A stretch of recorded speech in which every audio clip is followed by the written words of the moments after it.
let's talk about manga I liked as a kid. As a kid, I didn't really read the big, humongous Among Us giants like One Piece or Naruto or Goku, because Goku's cringe. But yeah, it started with a lot of girly manga, which I'm not arguing about, or I don't know if girly is the right word, but I mean it was shoujo manga, but it was, maybe moe is the right word, I guess. But anyway, my first manga was a series called Fairy Idol Canon, and it was about it was about a 10-year-old girl and her friends who had these like fairies they had to help, and basically they would help them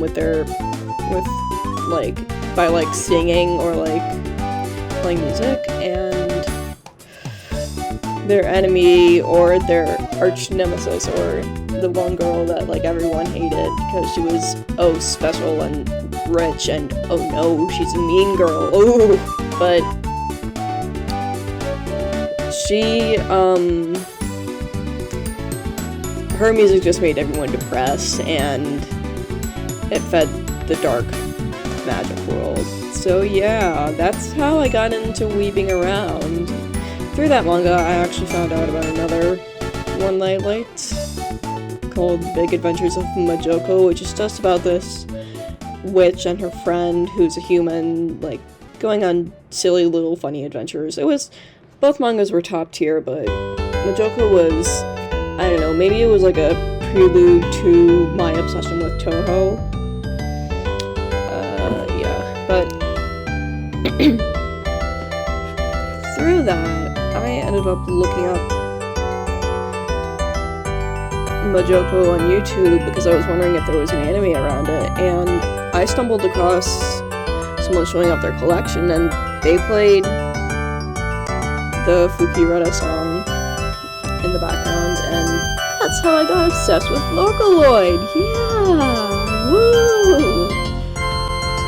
Yeah, I know Kasama Joro isn't a fucking Vocaloid, but fight me, I don't care. But as much as I liked my obsession, or as much as it made me happy, admittedly, cringe culture is dead. I mean, do whatever the fuck you want, if you're not hurting anyone, then, okay, so, unless you're hurting someone by doing it, do whatever the fuck you want. But I just look back at this because it's middle school me, and yeah, but when I was in middle school, I revisited my Vocaloid phase, and in doing so, I wrote a fucking essay about her. I signed off on a letter to King George as Hatsune Miku, and for the talent show, I just did The World Is Mine dance, and everyone laughed, but it took some guts, as my dad says, so my dad makes me feel better that I did that, because it took guts, which is something I kind of lack nowadays, but I mean, the most important part was I was enjoying myself and didn't really care what others think, and that's a good thing. Like, fuck what everyone else thinks. But yeah,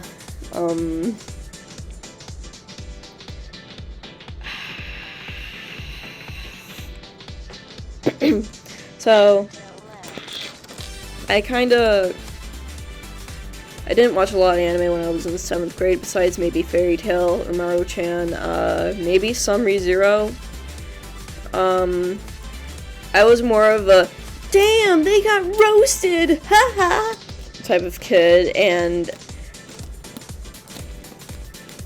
also my animation meme phase started, so yeah, I was in that phase, and that was fun as fuck. I never ended up making any animation memes, sadly, because, of something I thought about, because, it was like, oh no, I can never take this back. If I create an animation meme, then I won't be able to take the time before I did animation memes back, and like, I don't know, it was anxiety things, you know. But in 8th grade, I was in my Ed's World phase, which we don't really talk about that much.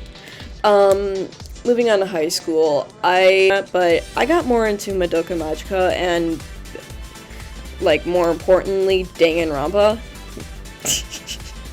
I was mad about the fact that fucking gacha tubers made it popular to kids, which, I mean, in the first place, you shouldn't be making that popular to kids, because, like, Danganronpa has so many fucking sexual references in it, because it's fucking Danganronpa. But not only that, but I mean, like, it's literally a killing game, and then you're gonna make them cringe, man. But, I mean, they weren't hurting me, but I mean, like, I don't know, kids should not fucking be on the internet. You cannot change my mind about this subject.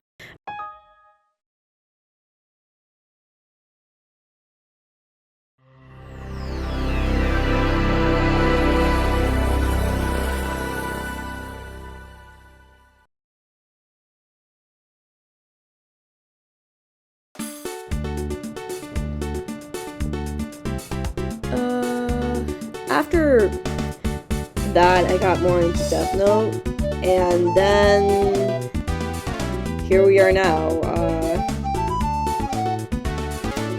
I just like cute things, and I like edgy shit, so yeah, that's how I came to be. Also Sonic.